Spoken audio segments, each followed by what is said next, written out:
Hi, welcome to another AQA A-level Physics multi-choice question. If you want to try a different question, you can always click on the information card here that'll take you to the playlist. If you're going to try and do the question yourself, I suggest you pause the video now. If you've got the answer D, well done. Okay, a student carries out an experiment to determine the resistivity of a metal wire. She determines the resistance from the measures of potential difference between the ends of the wire and the corresponding current. She measures the length of the wire with a ruler and the diameter of the wire using a micrometer. Each measurement is made with an uncertainty of 1%. Which measurement gives the largest uncertainty in the calculated value of the resistivity?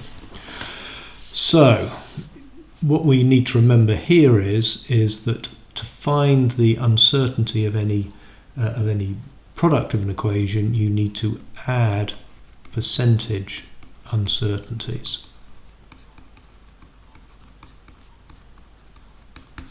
And that'll give the total uncertainty of the result.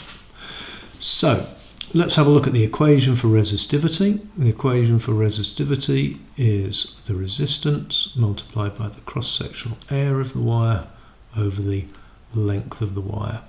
Now, we don't actually measure the resistance. It says we measure the potential difference in the current, which we then calculate. So we can say resistance is equal to potential difference over current.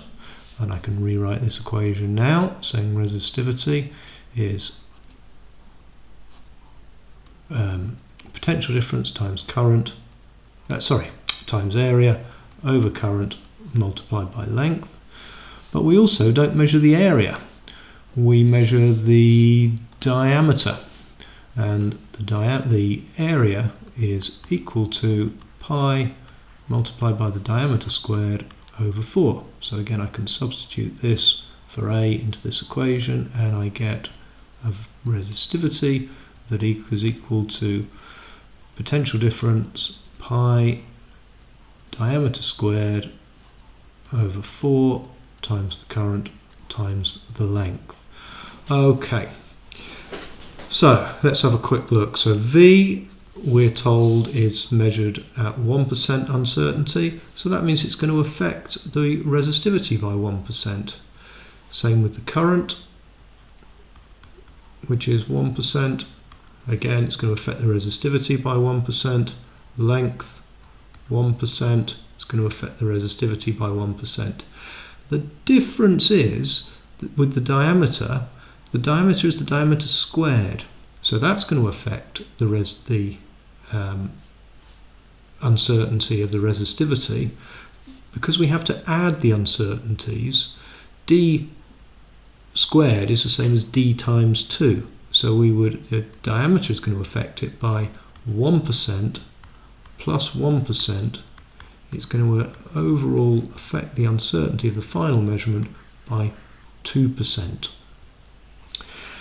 Okay, hopefully that was useful. Hopefully it gave you a bit of understanding. Click on that subscribe button, watch more of them with your friends, press the like button. Thank you for watching.